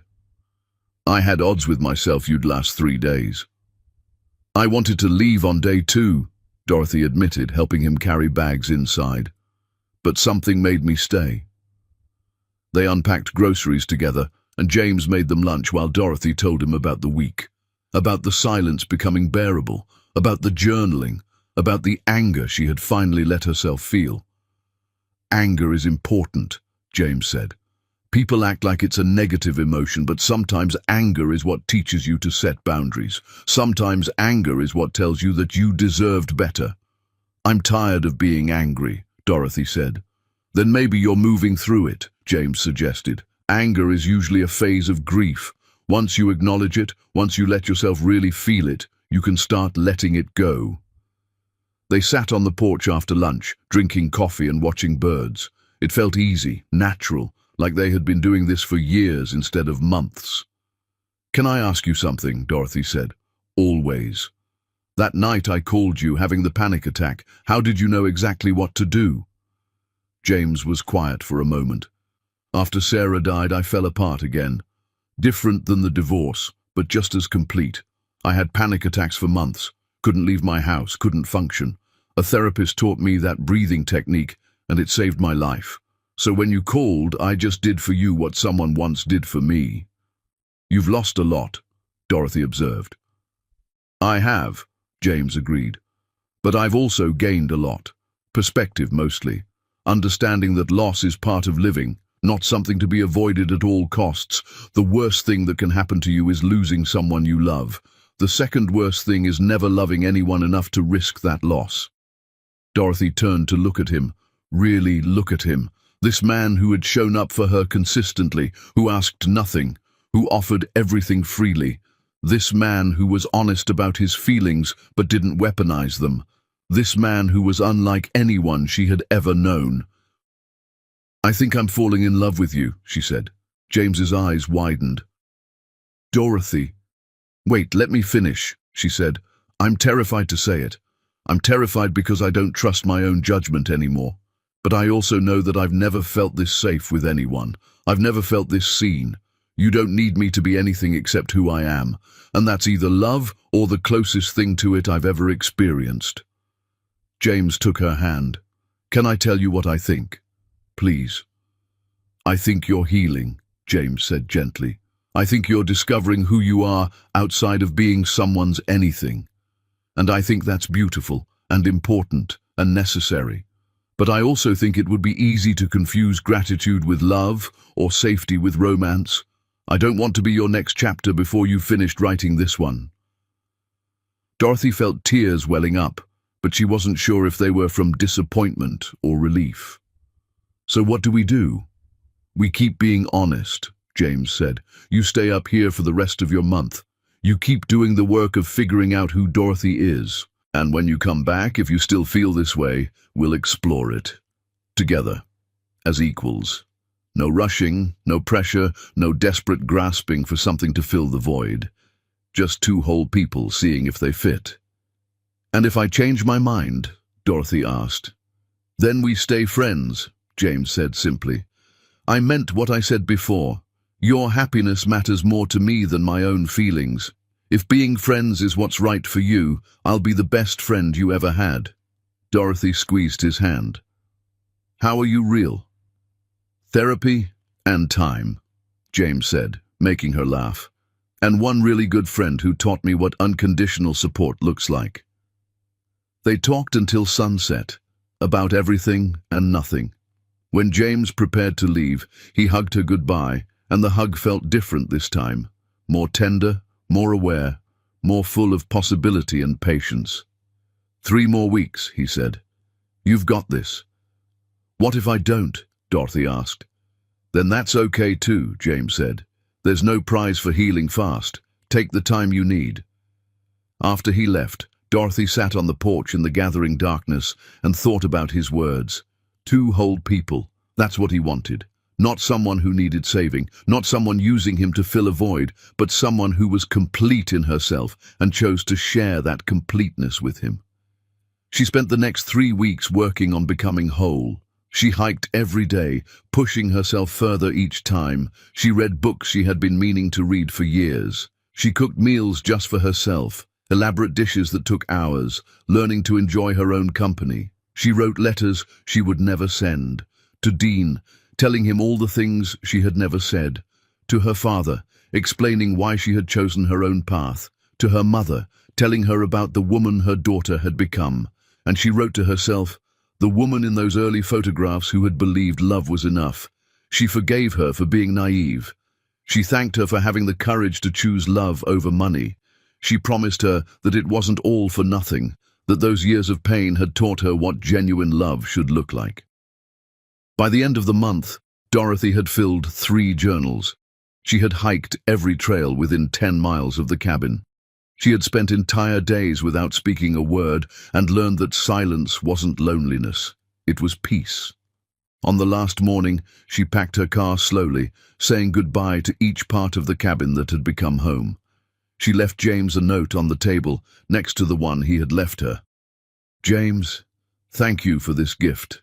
I came here broken and scattered. I'm leaving here whole, or at least on my way to whole. I'm ready now, for whatever comes next, for whatever we become. But mostly, I'm ready to be me. See you in the city. Dorothy." She drove back down the mountain with the windows down, singing along to the radio, feeling lighter than she had in years. She didn't know what the future held. She didn't know if she and James would become something more or stay friends. But for the first time in her adult life, she was okay with not knowing. She was okay with just being Dorothy, whoever that turned out to be. Chapter 8. The Phoenix Rises. 6 months after leaving the cabin, Dorothy stood in front of a mirror and barely recognized the woman looking back at her. She wore a simple blue dress, her hair styled, but not overly so, minimal makeup. But it wasn't the outside that had changed. It was something in her eyes, something in the way she stood. She looked like someone who knew her own worth and didn't need anyone else to confirm it. Tonight was the grand opening of the first New Beginnings Center, the culmination of months of planning, building, and pouring her heart into something meaningful. The center occupied a renovated building downtown, 3 floors of classrooms, counseling rooms, childcare facilities, job training labs, and quiet spaces for women to just exist without judgment. "You ready?" James appeared in the doorway of the office where she was preparing. He wore a suit that somehow made him look both professional and approachable. 6 months of working closely together, of building this dream into reality, and he still made her heart skip a little when he smiled at her like that. "I'm terrified," Dorothy admitted. "What if nobody comes? What if we built all this and it doesn't help anyone? Then we'll figure out what does help and do that instead, James said. But I don't think that's going to be a problem. Have you seen the waiting list? He showed her the tablet. Over 300 women had signed up for various programs at the center: education courses, career counseling, therapy groups, legal aid consultations. The need was overwhelming. We need 10 more centers, Dorothy breathed. Then we'll build 10 more centers, James said simply. One step at a time. The opening event was everything Dorothy had hoped for and more. Women arrived with their children, with their friends, with hope written on their faces. Rachel was there, now completing her master's degree and volunteering as a mentor. She gave Dorothy a hug that lasted a long time. "You gave me my life back," Rachel whispered. "Now I get to help give other women theirs. That's a legacy, Dorothy. That's real." The mayor spoke. Local business leaders pledged support. But the moment that made Dorothy cry was when one of the women from that first support group stood up and shared her story. "A year ago, I was sleeping in my car with my kids," the woman said. "I'd escaped an abusive marriage with nothing. I didn't know where to turn or how I would survive. Then I met Dorothy at a support group. She didn't just hand me money. She didn't just solve my problems. She believed in me when I had forgotten how to believe in myself. Today, I have a job. I have an apartment. My kids are in school. And I'm studying to become a counselor so I can help women like me. That's what this center does. It doesn't save you. It gives you the tools to save yourself." The room erupted in applause. Dorothy couldn't stop crying. James handed her a tissue and whispered, "This is what it's all about. Remember this moment." After the formal presentations, Dorothy walked through the center with James, watching women explore the different rooms, sign up for programs, talk to counselors. The childcare center was full of kids playing while their mothers attended orientation sessions. The computer lab buzzed with women learning new skills. The quiet room had women sitting in meditation or just breathing, giving themselves permission to rest. "We did this," Dorothy said, taking James's hand. Over the past 6 months, they had moved slowly, carefully, from friends into something more. No grand declarations, no dramatic moments, just a gradual deepening of connection that felt as natural as breathing. "You did this," James corrected. "I just helped with the logistics." "We're a team," Dorothy insisted. "Equal partners." James squeezed her hand. "Equal partners," he agreed. As the event wound down, Dorothy found a quiet corner to catch her breath. She pulled out her phone and saw a message from an unknown number. Her heart sank, then steadied. She wasn't that woman anymore. She wasn't afraid of messages from her past. It was from Dean. "I saw the news coverage of your center opening. It's incredible, Dorothy. You're changing the world. I want you to know I'm engaged now. To a woman named Maria. She knows everything about my past, about what I did to you. She challenges me every day to be better. I'm working as a manager at the factory, and I'm happy. Really happy in a way I never was when I was chasing money and status. I hope you're happy too. You deserve every good thing. Dean." Dorothy read the message twice. She felt nothing sharp, nothing painful, just a quiet acknowledgement that they had both moved forward, both found their way to better versions of themselves. She typed back, "I'm glad you found happiness, Dean. Truly, take care of yourself." Then she put her phone away and went to find James. He was talking to a group of donors, charming them in that easy way he had. When he saw her approaching, he excused himself and came to meet her. "Everything okay?" he asked. "Everything's perfect," Dorothy said. "Dean texted. He's engaged. He's happy." James searched her face. "How do you feel about that?" "Relieved," Dorothy said honestly. "He deserves to be happy. We all do." "Dance with me," James said suddenly. "There's no music," Dorothy laughed. "So we'll make our own," James said, pulling her close. They swayed together in the empty hallway, just the two of them, the sound of their breathing and the distant hum of conversation from the main room. "I love you," James said quietly.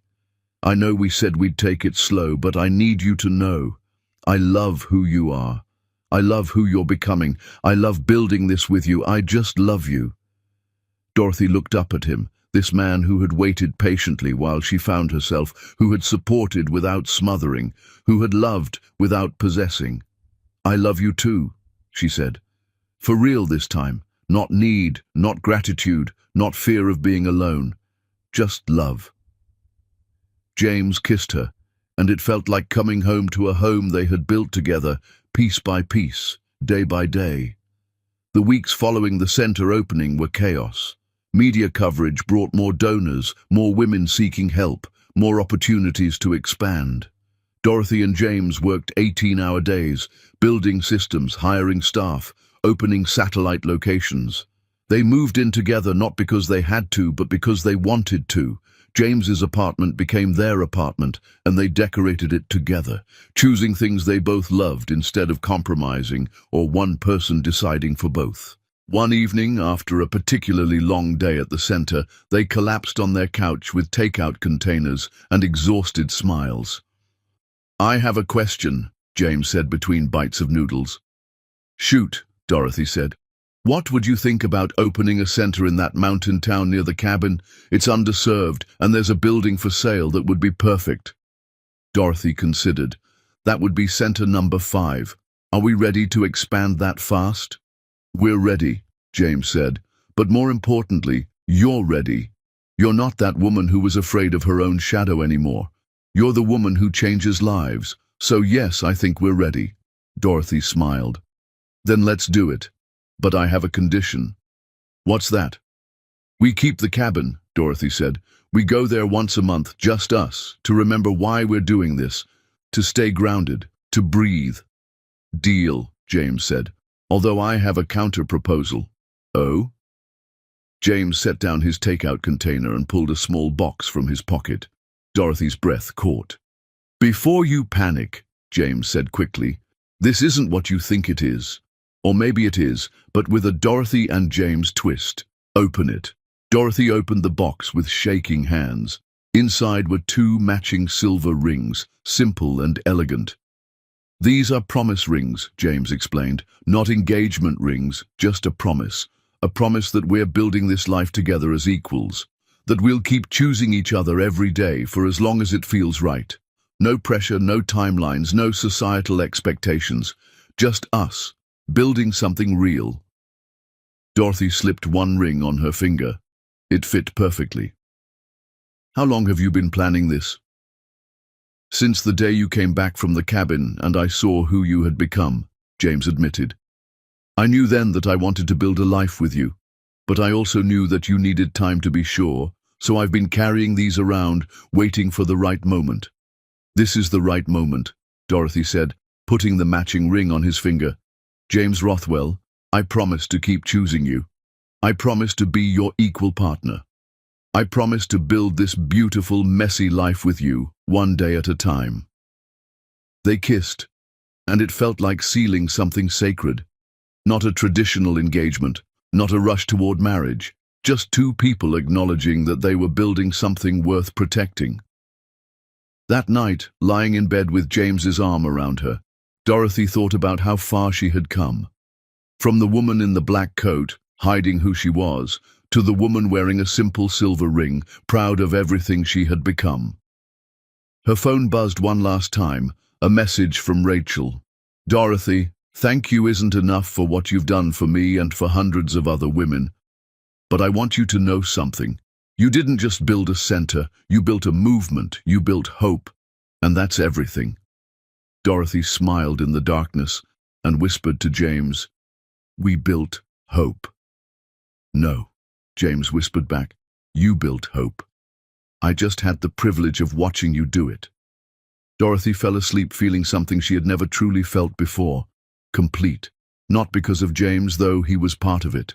Not because of the centers, though they were part of it too, but because for the first time in her life, she was exactly who she wanted to be.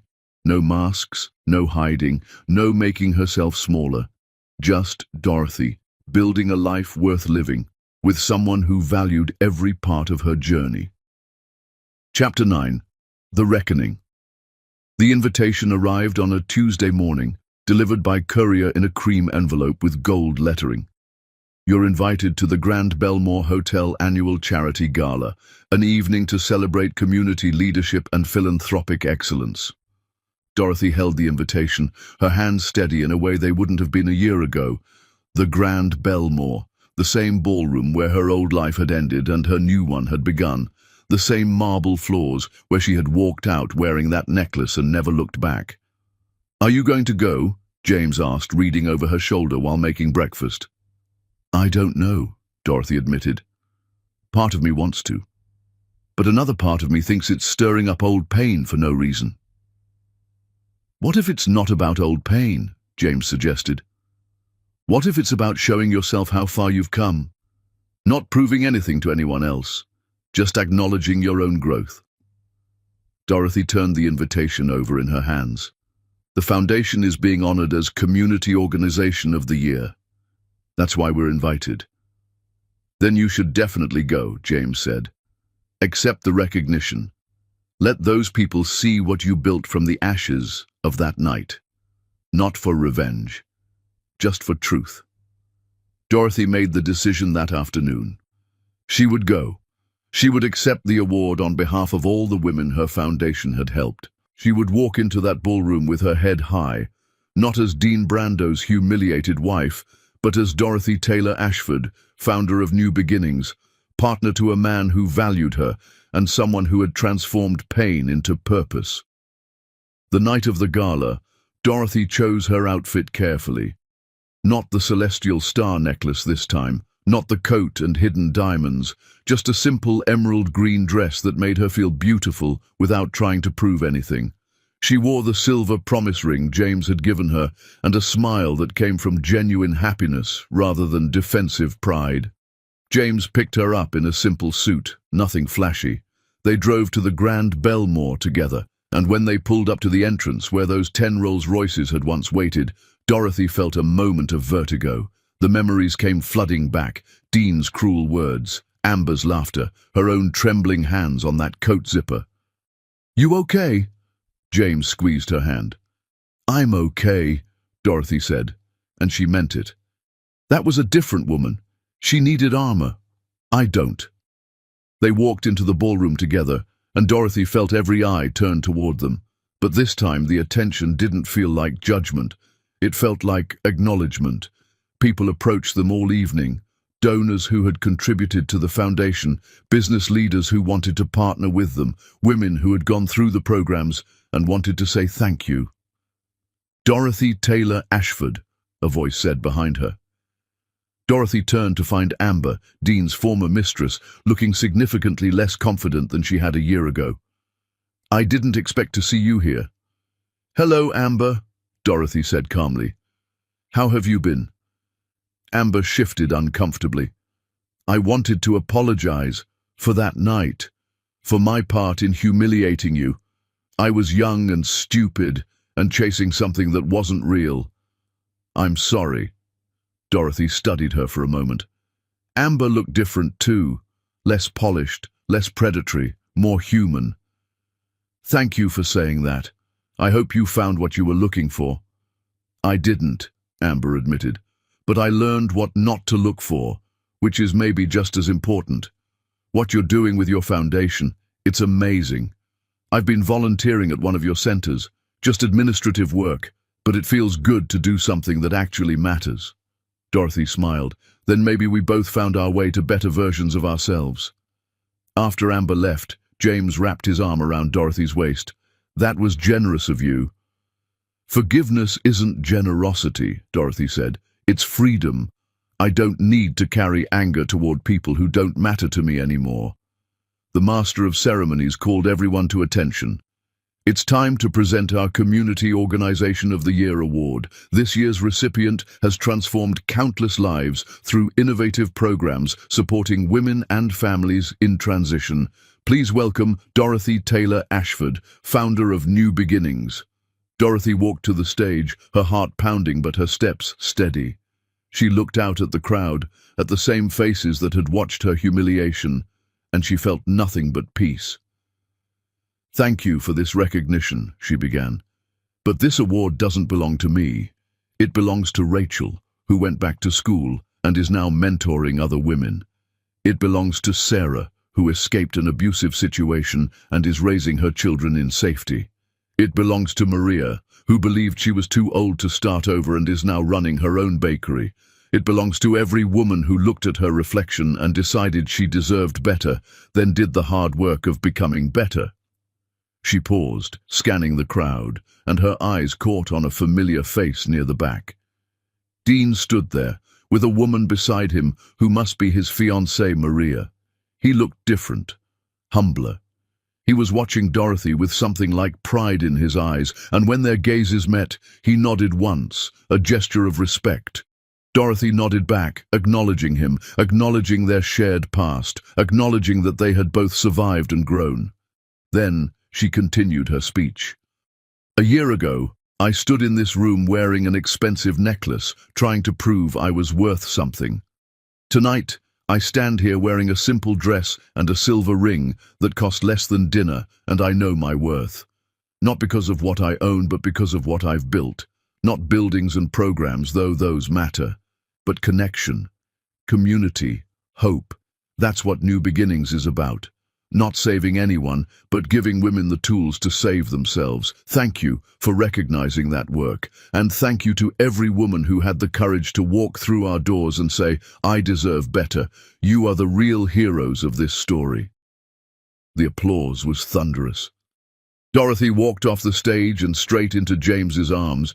He held her tight, whispering, "I'm so proud of you." "I'm proud of me, too," Dorothy whispered back. After the official presentations, people mingled. Dorothy found herself face to face with Dean and Maria.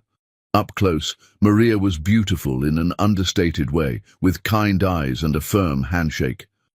"Dorothy, this is my fiancée, Maria," Dean said. His voice was different, softer, more genuine. "Maria, this is Dorothy." "I've heard a lot about you," Maria said warmly. "Dean's been very honest about his past. I appreciate that, and I want to thank you." "Thank me?" Dorothy was surprised. "For not letting him destroy you," Maria said. "For building something beautiful instead of something bitter. You could have spent your life trying to hurt him back, but you didn't. You built something that helps people. That takes real strength." Dorothy liked Maria immediately. "He's lucky to have you." "We're lucky to have each other," Maria said, taking Dean's hand. "We're both doing the work to be better people. That's all anyone can do." Dean spoke then, his voice humble. "Dorothy, I want you to know something. I'm in therapy. I'm working on understanding why I became that person, why I needed to make you small to feel big. I'm becoming someone my kids will be proud of someday. Not the man who built an empire, but the man who learned what actually matters." "I'm glad," Dorothy said. And she meant it. We all deserve second chances, especially the ones we give ourselves. They talked for a few more minutes. Easy conversation between people who had been through hell and come out the other side separately, but similarly transformed. When they parted, Dorothy felt a final door closing. Not with sadness, but with closure. James was waiting for her at their table, and when she sat down, he pulled her close. "How do you feel?" "Complete," Dorothy said. "This was exactly what I needed. To come back here not as a victim, not as someone seeking revenge, but as someone who moved forward and built something meaningful. To face Dean and Amber and everyone who witnessed that night and show them that I'm okay. Better than okay. I'm happy." "You are happy," James observed. "It shows. You practically glow these days." "That's love," Dorothy said, kissing him softly. "The real kind. The kind that doesn't ask me to be smaller or different or anything other than exactly who I am." As the gala wound down, James stood and offered his hand. "Dance with me? This time with actual music?"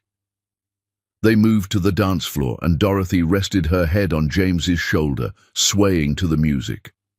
Around them, other couples danced, the same society people who had ignored her or pitied her or judged her.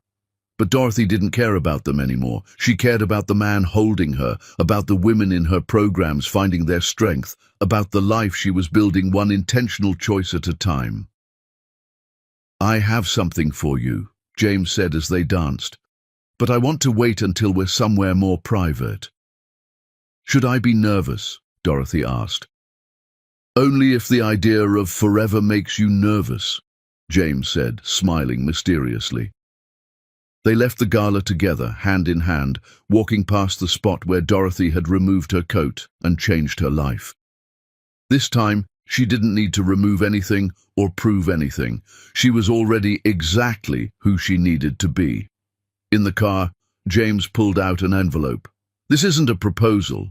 Well, it's a proposal, but not that kind." Dorothy opened it to find architectural plans. "What is this?" "Remember when we talked about opening a center near the cabin?" James said. "I found the perfect building. It's an old schoolhouse, beautiful bones right in the heart of town.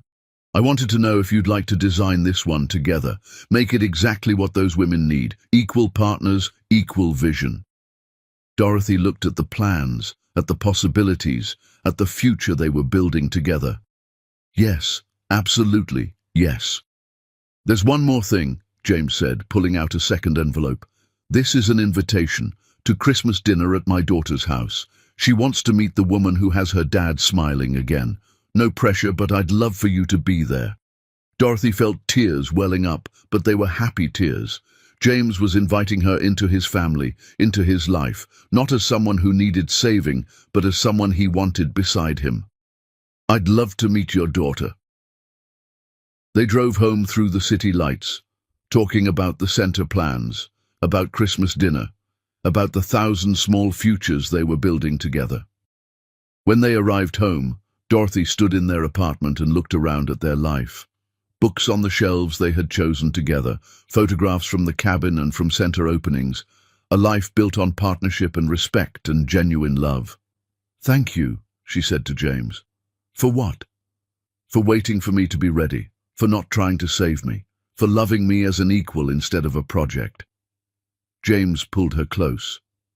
"Thank you for letting me love you, for building this beautiful life with me, for being exactly who you are." They stood there in their home, two whole people who had chosen each other, and Dorothy felt something she had never felt before: certainty. Not about the future, because the future was always uncertain, but certainty about herself, about her worth, about her ability to choose wisely and love healthily and build beautifully. This was what happiness felt like, not fireworks or grand gestures or expensive jewelry. Just two people building a life together, one intentional choice at a time, surrounded by work that mattered and love that was real. Chapter 10: The Empire of Love. 5 years had passed since the night Dorothy removed her coat at the Grand Belmore Hotel, and the woman she had been that night felt like a distant memory. Dorothy stood at the window of the 20th New Beginning Center, watching the sunrise paint the mountains in shades of gold and pink. This center, built in the town near James's cabin, was different from all the others. It wasn't just a program building, it was a community, a small village of tiny houses where women could live while rebuilding their lives, surrounded by support and nature, and the space to heal. "You're up early," James said, wrapping his arms around her from behind. His silver hair caught the morning light, and the lines around his eyes had deepened from years of smiling. "Big day ahead." "The biggest," Dorothy agreed, turning to kiss him. They had married 2 years ago in a ceremony at the cabin, with just family and the women from the first support group. Nothing fancy, nothing showy, just a celebration of love between equals. Dorothy had worn a simple white dress and flowers in her hair. James had cried when he saw her. She had cried when he said his vows. It had been perfect. Today was the grand opening of the New Beginnings Institute, a training facility where women who had gone through the programs could become counselors, teachers, and mentors for others. Rachel was the director, and she had built a curriculum based on lived experience rather than theory. Women helping women, creating a cycle of healing and empowerment that could sustain itself. "Mrs. Rothwell," James said, using the name Dorothy had chosen to take. Not because she had to, but because she wanted to. This time, marriage wasn't about losing herself. It was about choosing a partner and building something together. Are you ready to change the world again? I'm ready to watch other women change their worlds, Dorothy corrected. That's what this is really about. They drove to the Institute together, hands linked on the console between them, comfortable in the silence they had learned to treasure. Their life together was nothing like Dorothy's marriage to Dean had been. There were no power games, no making themselves small or large to accommodate the other. They simply existed together, supporting each other's dreams, challenging each other's assumptions, loving each other's imperfections. The Institute was already buzzing with activity when they arrived. Women from all 20 centers had traveled to be here for the opening. Some brought their children, now school-aged and thriving. Some brought partners they had found after learning to love themselves first. Some came alone, proud of their independence and in no rush to share it. Rachel met them at the entrance, her master's degree now complete, her confidence transformed from that tired woman Dorothy had met years ago. Dorothy James, thank you for being here. This wouldn't exist without you. It wouldn't exist without you, Dorothy corrected. You're the one who turned a vision into reality. We all did it together, Rachel said. That's the point, isn't it? We're stronger together than we ever could be alone. The opening ceremony was simple but moving. Women shared their stories of transformation. A former corporate executive who had been financially abused and now taught financial literacy.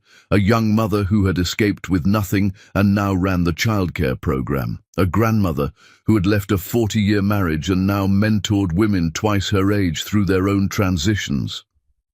When it was Dorothy's turn to speak, she looked out at the faces of hundreds of women who had walked through the doors of New Beginning centers and walked out stronger, wiser, more themselves. She thought about the woman she had been, hiding under a coat, trying to prove her worth through diamonds. She thought about the journey from that night to this moment. 5 years ago, I thought revenge meant showing people what they had missed, Dorothy began. I thought it meant proving I was successful, powerful, worthy. But I was wrong. Real revenge isn't about showing anyone anything. It's about building a life so beautiful that you forget to be angry. It's about transforming pain into purpose, hurt into healing, loss into love. She gestured to the women in the room. Every single one of you is my revenge. Every time one of you walks out of an abusive situation and builds something better, that's revenge. Every time one of you teaches your daughter that she doesn't have to make herself small for anyone, that's revenge. Every time one of you looks in the mirror and sees your own worth, that's the greatest revenge of all. Because you didn't just survive, you thrived, and that changes everything.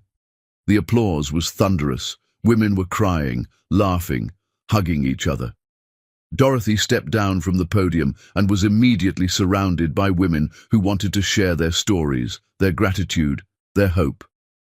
Later, during a quiet moment, Dorothy found herself alone in the Institute's library. She had designed this room herself, making it feel like the cabin where she had learned to heal. Floor-to-ceiling windows overlooking the forest, comfortable chairs arranged in circles rather than rows, books about resilience, healing, growth, and the messy, beautiful work of becoming whole. A knock on the door made her turn. A young woman stood there, maybe 25, with nervous eyes and clasped hands. "Mrs. Rothwell, I'm sorry to interrupt. I just wanted to thank you." "Please call me Dorothy," she said, gesturing to a chair. "What's your name?" "Jasmine," the woman said, sitting down. "I've been in the program for 6 months. I left my husband because he did what your first husband did. Made me feel worthless. Made me believe I was lucky he put up with me. I saw a video of you from that night at the gala. I've watched it probably 100 times. Dorothy's chest tightened. That video still circulated online, the moment that had changed her life captured forever on dozens of phones. She had stopped watching it years ago. "What did you see when you watched it?" Dorothy asked gently. "I saw a woman who decided she was done being small," Jasmine said. "I saw a woman who chose herself, and I thought, if she can do that, maybe I can too. So I left. I came here, and now I'm enrolling in the Institute program. I want to become a counselor, I want to help other women see what you helped me see." Dorothy felt tears sliding down her cheeks. "What did I help you see?" "That I was never the problem," Jasmine whispered. "That I deserved better. That choosing myself wasn't selfish, it was survival. You gave me permission to save my own life." They talked for an hour about Jasmine's journey, her plans, her dreams. When the young woman left, Dorothy sat in the library for a long time, thinking about how one moment of courage could ripple out in ways she never imagined. That night at the gala, she had just been trying to survive. She hadn't known she was starting a revolution. James found her there as the sun was setting, painting the forest in amber light. "There you are. People are asking for you." "James, can I tell you something?" Dorothy asked. "Always," he said, sitting beside her. "I'm happy," Dorothy said. "Not just content, not just okay. Genuinely, deeply happy. I wake up excited about the day. I go to bed grateful for the life we've built. I love you in a way I didn't know love could feel. And I keep waiting for it to fall apart, for something to go wrong, because I spent so long believing I didn't deserve this." James took her hand, the one wearing both her wedding ring and the promise ring he had given her years ago. She had never taken the promise ring off, even after they married. It reminded her of the moment she had chosen to become whole before choosing to be his. "You deserve every bit of this," James said. "You built this life with intention and courage and hard work. It's not going to fall apart. And even if challenges come, because they will, we'll face them together. That's what partnerships are about." "How did I get so lucky?" Dorothy asked. "It wasn't luck," James said. "You chose to heal. You chose to grow. You chose to build something meaningful instead of staying bitter.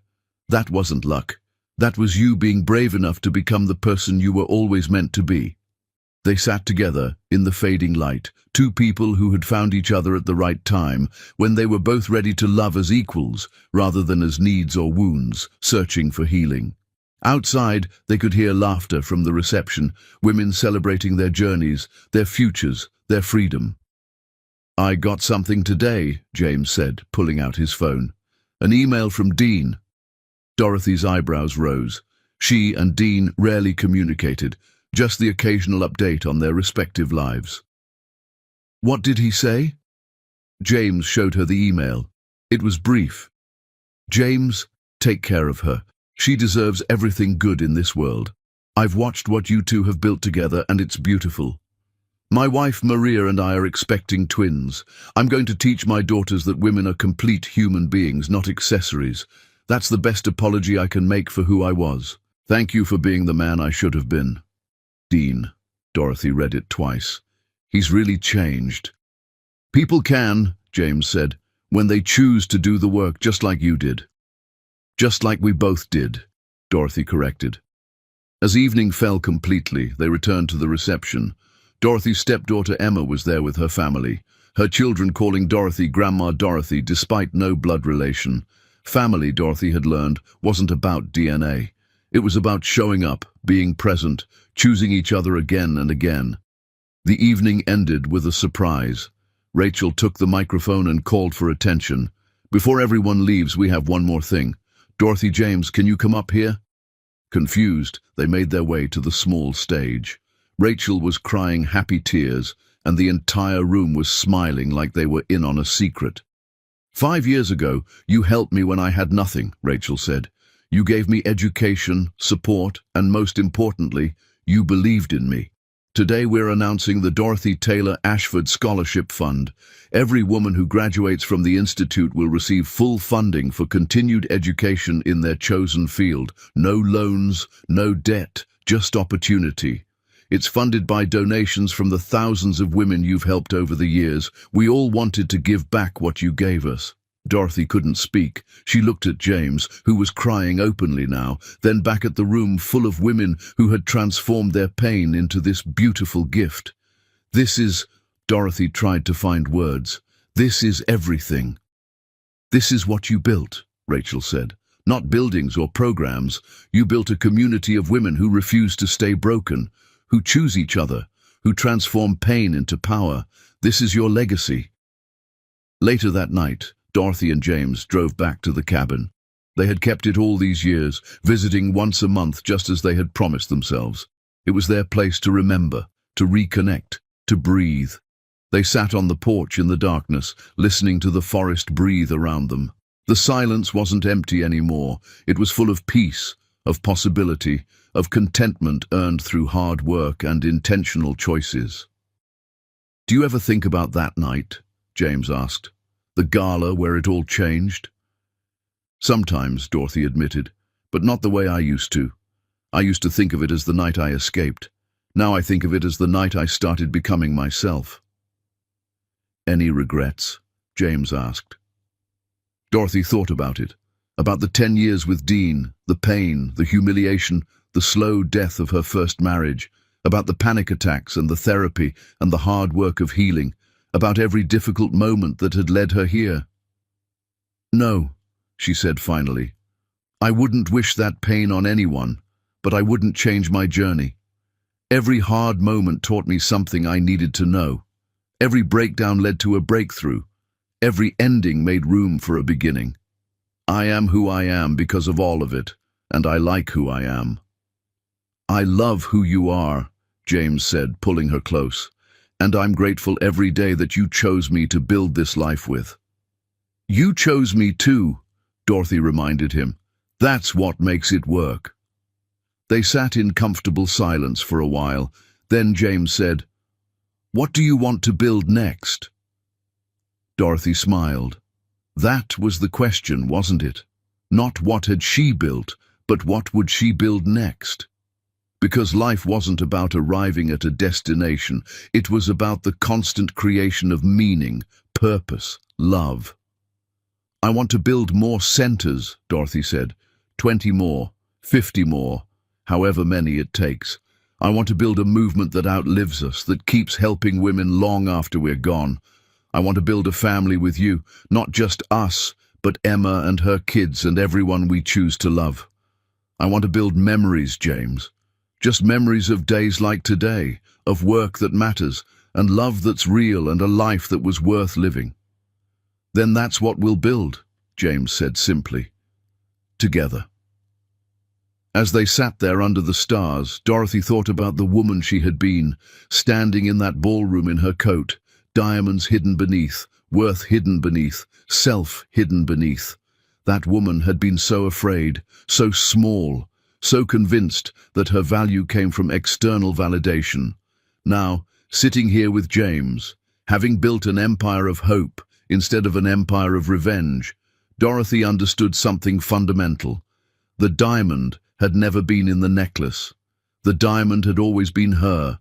She had just needed to remove all the layers of other people's opinions, other people's cruelty, other people's limitations to see it.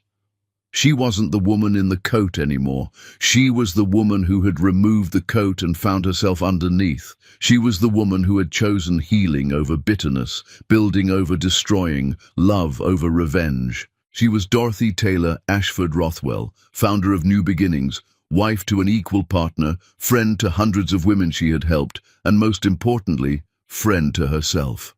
And that was the greatest revenge of all, not showing anyone else what they had missed, but becoming someone she was proud to be, building a life she was grateful to live, and loving herself enough to know she deserved every beautiful moment of it.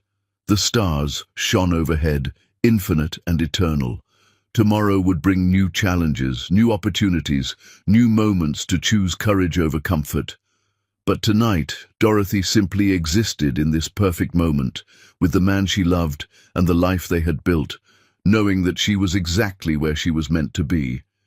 She had removed her coat 5 years ago and revealed diamonds. But the real treasure had never been the necklace. It had been her courage to stand in her truth, her strength to build something meaningful, and her wisdom to know that the best revenge was simply living well, and she was living very well indeed. The end.